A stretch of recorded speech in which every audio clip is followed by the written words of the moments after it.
Hello viewers, मैं हूं सरताज sir और आप देख रहे हैं सरताज सर की क्लास। सो गाइस, आज है रविवार और एक बार फिर से मैं आपके लिए लेकर आया हूं Sunday comment box dot class की एक और कमाल की वीडियो। एक बार फिर से मैंने पिक किया है आपके प्यारे प्यारे कमेंट्स, पढ़ूंगा इन्हें, दूंगा इनके जवाब।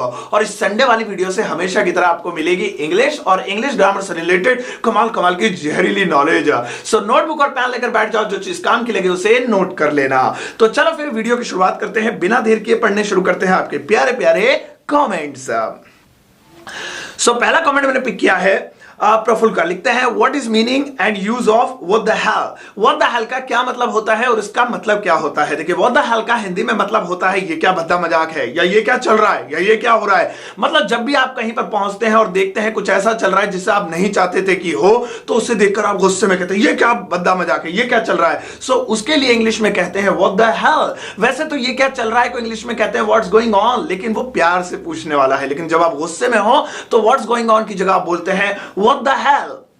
इसके बाद अगला सवाल पूछा है हिमांशु ने। लिखते हैं I have been asking this question since first lockdown. My God, कि मैं ये सवाल पहले लॉकडाउन से पूछ रहा हूं, but unfortunately you couldn't answer me. लेकिन दुर्भाग्यवश आपने जवाब नहीं दिया, नहीं दे सके। I am asking this question again, मैं दोबारा पूछ रहा हूं। माय क्वेश्चन, मेरा सवाल है what is the difference between woofer and amplifier. Woofer और एम्पलीफायर में क्या फर्क होता है। देखिए हिमांशु जी, मैंने वैसे पहले आपका एक दो बार ये सवाल देखा था, लेकिन मैंने इग्नोर इसलिए किया, मुझे लगा कि ये इंग्लिश से रिलेटेड नहीं है, किसी म्यूजिक सिस्टम से रिलेटेड है। लेकिन जब आपने बार बार पूछा है तो मैंने पिक कर ही लिया। आई एम सॉरी कि मैं पहले पिक नहीं कर पाया, लेकिन मैं आपको बता देता हूं वूफर और एम्पलीफायर में क्या फर्क होता है। देखिए, एम्पलीफायर का मतलब होता है आवाज को बढ़ा देने वाली मशीन, या आवाज को बढ़ा देना। मतलब कोई आवाज है उसको तेज कर देना किसी मशीन के जरिए या किसी भी चीज के जरिए, तो इसका मतलब होता है उस आवाज को एम्पलीफाई कर दिया, बढ़ा दिया, और उस आवाज को बढ़ाने वाली चीज को एम्पलीफायर कहते हैं। और वूफर का मतलब होता है, ये दो शब्दों से मिलकर बना है, वूफ और अर। वूफ माने होता है भौंकना और अर माने होता है भौंकने वाला,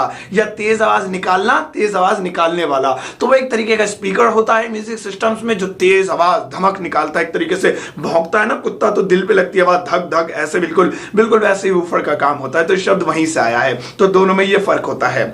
अगला सवाल पूछा है अमन बिष्ट ने। लिखते हैं Aman ji, can we use since instead of because in the daily use sentence, for example you should drink a lot of water since you are suffering from dehydration। great, बहुत बढ़िया सवाल है आपका अमन जी। आपने कहा है कि क्या हम सिंस को बिकॉज की जगह यूज कर सकते हैं। हाँ जी, बिल्कुल कर सकते हैं, और आपने जो एग्जांपल दिया है वो भी करेक्ट है। आप बिकॉज की जगह सिंस का यूज कर सकते हैं। बिकॉज का मतलब होता है क्योंकि। मैं आइसक्रीम नहीं खाऊंगा क्योंकि मैं बीमार हूं। I'll not eat ice cream because I am sick।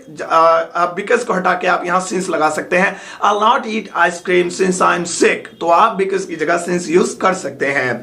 बहुत बढ़िया तरीका है, एक स्मार्ट तरीके से इंग्लिश बोलने का। अगला सवाल बनवारी ने पूछा। लिखते नमस्ते सर। नमस्ते जी। माय क्वेश्चन इज, मेरा सवाल है what is the difference between in snow and ice. Snow और आइस में क्या फर्क है। फेयर एंड रेंट, फेयर और रेंट में क्या फर्क है। प्लीज टेल अबाउट दीज, इनके बारे में बताइए। आपने दो चीजें पूछी है, स्नो और आइस में फर्क और फेयर और रेंट में फर्क, तो मैं दोनों बता देता हूं। देखिए, एक मखमली बर्फ होती है जो ऊपर से गिरती है, जमीन पर फैल जाती है, तो हम इसे हाथों में उठाते हैं तो बहुत मुलायम मुलायम होती है। उस बर्फ को अंग्रेजी में स्नो कहते हैं। और जो एकदम ठोस होती है, जिसे हम फ्रिज में जमाते हैं, बाजार से खरीद के लाते हैं पानी ठंडा करने के लिए, या एक ठोस रूप में होती है, उसे हम आइस कहते हैं। तो मुलायम वाली जो होती है उसे स्नो कहेंगे, और जो ठोस वाली होती है उसे आइस कहेंगे। दोनों का हिंदी में मतलब होता है बर्फ। अब है फेयर और रेंट, दोनों का हिंदी में मतलब होता है किराया। लेकिन अगर किसी चीज को इस्तेमाल करने के लिए बस एक बार किराया दिया जाए तो उसे फेयर कहेंगे। कोई टैक्सी मैंने यहां से वहां तक कर लिया, बार बार किराया थोड़ी दूंगा, एक ही बार दूंगा यहां से वहां तक का, तो वो फेयर हो गया। कोई होटल है, मैंने एक रात के लिए लिया, बार बार किराया थोड़ी दूंगा, एक रात के लिए लिया तो एक ही रात का दूंगा, तो वो फेयर हो गया। लेकिन किसी चीज का किराया आप टाइम पीरियड पर देते रहे, उसे यूज करने के लिए टाइम टू टाइम देते रहे, महीने में देना है, 15 दिन में देना है, हफ्ते में देना है, तो उसका रेंट हो जाता है। तो दोनों का मतलब तो किराया होता है, लेकिन दोनों में यह फर्क होता है। अगला सवाल पूछा है पवन ने। लिखते हैं hello sir. Hi Pawan, my question, मेरा सवाल है what is the difference between, इनके बीच में फर्क क्या है। Just kidding and just joking, can we use both of these in the same place. Sir please explain all about these phrases. Thank you so much sir. बहुत बढ़िया सवाल है आपका पवन। आपने पूछा है जस्ट किडिंग और जस्ट जोकिंग में क्या फर्क होता है, क्या हम एक दूसरे की जगह दोनों को यूज कर सकते हैं। पहले इनकी हिंदी सुनिए। दोनों का हिंदी में मतलब होता है मैं तो बस मजाक कर रहा था, या मैं तो बस मजाक कर रहा हूं। तो आप नॉर्मली अगर किसी से पूछेंगे तो जाहिर सी बात है, तो सभी यही कहेंगे कि हाँ आप जस्ट किडिंग या जस्ट जोकिंग बोल सकते हैं, कोई दिक्कत नहीं है, मैं भी यही कहूंगा। लेकिन जब आप ग्रामर में थोड़ा डीपली घुसते हैं तो आपको पता चलेगा कि जस्ट किडिंग झूठ बोलने पर कहा जाता है, यानी आपने कोई झूठ बोला और फिर उसके बाद आप कह रहे मैं तो मजाक कर रहा था, तो वहां पे जस्ट किडिंग बोलेंगे। मैंने आपसे कहा यार पापा बहुत गुस्सा है, जल्दी जाओ। आप गए वहां तो पापा गुस्सा थे ही नहीं, आपने कहा कहां गुस्सा है पापा, आप तो झूठ बोल रहे हो। तो मैंने कहा जस्ट किडिंग। तो झूठ बोलने के एवज में बोलेंगे जस्ट किडिंग। और आपने कोई जोक सुनाया और उस जोक को कोई पर्सनली ले गया, लेकिन आपने कहा मैं तो मजाक कर रहा था, तो उसको जोकिंग कहेंगे, जस्ट जोकिंग। तो जस्ट किडिंग ये झूठ बोलने के एवज में, और जस्ट जोकिंग ये कोई जोक सुनाने के, कोई चुटकुला सुनाने के लिए बोला जाता है। अगला सवाल हर्ष कुमार ने लिखा है, लिखते हैं hello sir, hi Harsh, please pick my question. मेरा सवाल उठाइए। और इन्होंने 1 2 3 सेंटेंसेस दिए हैं, इसकी ट्रांसलेशन पूछी होगी, आइए बताते हैं। पहला है होशियारी मारना, इसको इंग्लिश में क्या कहेंगे? इसको इंग्लिश में कहेंगे बी क्लेवर। बी क्लेवर, जैसे तुम बहुत होशियारी मार रहे हो, you are becoming too clever, तुम बहुत ज्यादा क्लेवर, चालाक बन रहे हो, होशियार बन रहे हो। इसके बाद इन्होंने पूछा है इतना क्यों झेल रहे हो? झेलना का इंग्लिश, तो झेलने को अंग्रेजी में बेयर कहते हैं। बेयर, जैसे तुम इतना क्यों झेल रहे हो, why are you bearing a lot, तुम इतना क्यों बेयर कर रहे हो, क्यों झेल रहे हो, सहना, झेलना, बेयर। इसके बाद फेंकने को इंग्लिश में क्या कहेंगे? एग्जाम्पल, इतना क्यों फेंक रहे हो, तो फेंकना मतलब आपने यहां जैसे एग्जाम्पल दिया, इसका मतलब है कि गप मारना, लंबी लंबी छोड़ना, तो इसे अंग्रेजी में बूस्टिंग कहेंगे। तुम इतना क्यों फेंक रहे हो, why are you boosting a lot, तो बूस्टिंग मतलब गप मारना, फेंकना, लंबी लंबी छोड़ना।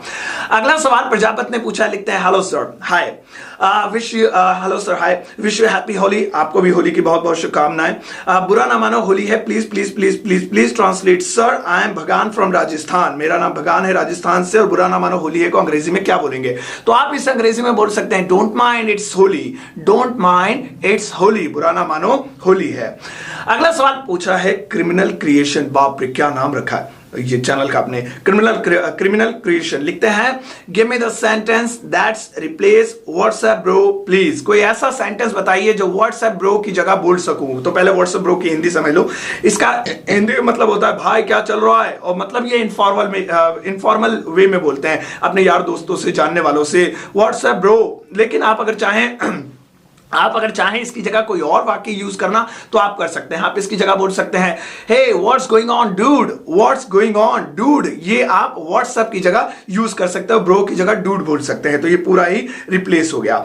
अगला सवाल पूछा है पंकज यादव ने, लिखते हैं सर जी गिल्टी प्लेजर का क्या मतलब है? गिल्टी प्लेजर, इसका मतलब होता है कोई ऐसा शौक जो दूसरों को पसंद ना हो, उसे गिल्टी प्लेजर कहते हैं। जैसे मान लो आपको वेब सीरीज देखने का शौक है, लेकिन आपके मम्मी पापा तो जूत बजा देंगे, आप पे जूते से पिटाई कर देंगे, तो लेकिन आपको पसंद है, आप चाहे अकेले में देखते हो, तो वो क्या है, वो आपका गिल्टी प्लेजर है। या आपको गाना गाने का शौक है और दूसरा आप लोग आपके गाने से चिढ़ते रहे कितनी गंदी आवाज है, मत गाएगा, बट आप तो गाते हो, तो ये गाना गाना क्या है, ये आपका गिल्टी प्लेजर है। तो कोई ऐसा शौक जो दूसरों को पसंद ना हो तब भी हम उसे करें तो वो हमारा गिल्टी प्लेजर कहलाता है।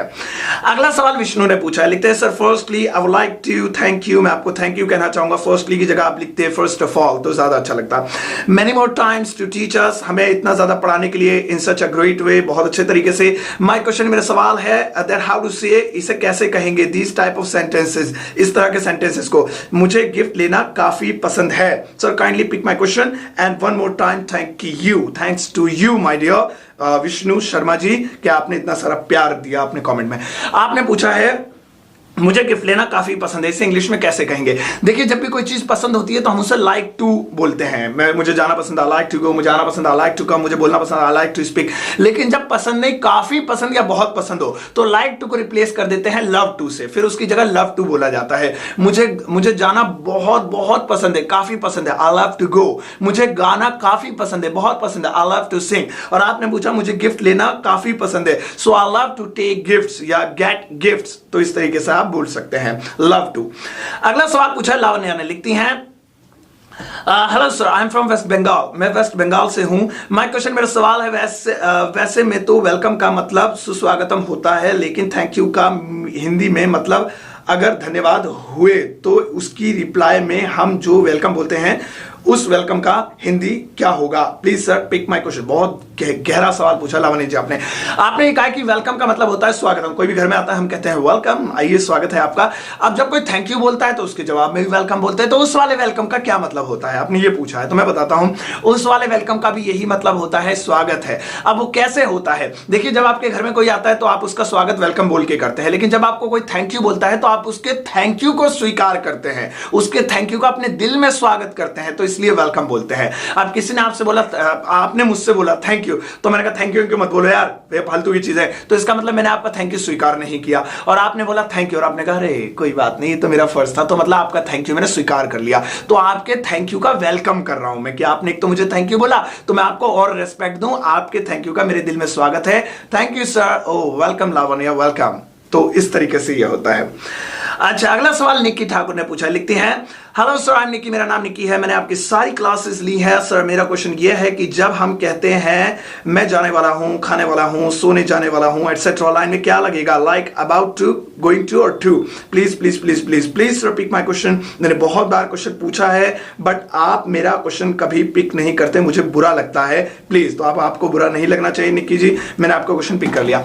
आपने ये पूछा है कि वाला है, वाली है, वाले हैं के लिए is to, am to, are to, या is about to, am about to, are about to, या फिर गोइंग टू लगाएं, क्या लगाएं? तो देखिए मैंने पहले भी अपनी वीडियोस में बताया है, वाला है, वाली है के लिए इज टू, एम टू, या is about to, am about to लगाते हैं, लेकिन गोइंग टू भी आप लगा सकते हैं, कंडीशन आपको बताता हूं। देखिए मैं जाने वाला हूं, I am about to go, या आई एम टू गो, मैं आने वाला हूं, I am about to come, या आई एम टू कम, ठीक है। लेकिन अगर मैं बोलने वाला मैं सोने वाला हूं, तो I am going to sleep बोले या I am about to sleep बोले?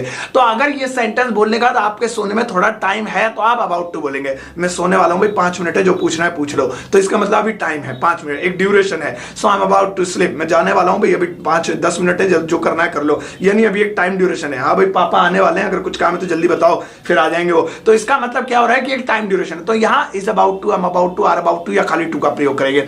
लेकिन गोइंग टू का प्रयोग जब करेंगे टाइम नहीं है, बस जा रहा हूं, मैं सोने जा रहा हूं, अब जल्दी आप मत रोको मुझे, I am going to sleep या I am going to bed, तो इस तरीके से बोलेंगे। मैं नहाने जा रहा हूं, I am going to take shower, I am going to take a bath, इस तरीके से, मतलब अब जा रहा हूं और मैं नहाने जा रहा हूं 5 मिनट में साबुन लेके पहले, तो अभी टाइम है, तो is about to, am about to, are about to का यूज करेंगे।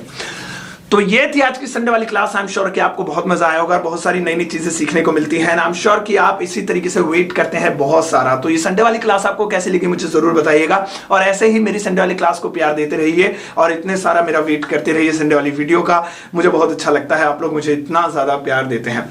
तो ठीक है, मेरा एक यूट्यूब चैनल सरताज स्टोरीज, लिंक आपको इस वीडियो के डिस्क्रिप्शन बॉक्स में मिल जाएगा, उससे सब्सक्राइब कर लीजिएगा। उस पर कमाल कमाल की फनी चीजें डालता रहता हूं मैं। और साथ ही साथ मेरा ये जो यूट्यूब चैनल है 2 मिलियन होने वाले हैं, तो प्लीज अब इसे जल्दी से 2 मिलियन करवा दीजिए। अगर आप वीडियो देख रहे हैं और आपने सब्सक्राइब नहीं किया है तो कर लीजिएगा, अगर कर रखा है तो प्लीज आगे थोड़ा शेयर कर दीजिएगा ताकि और लोग भी सब्सक्राइब कर ले। चलिए मिलता हूं आपसे नेक्स्ट संडे। फिलहाल कल मिलूंगा आपको एक नई वीडियो के साथ ग्रामर की, और संडे वाली वीडियो मिलेगी अब नेक्स्ट संडे। तब तक के लिए अपना ध्यान रखिएगा, अपना ख्याल रखिएगा, ज्यादा बिना जरूरत बाहर मत निकलिएगा, और इस वीडियो के साथ शेयर कीजिएगा, और एक प्यारा सा जाते जाते लाइक देकर जाना।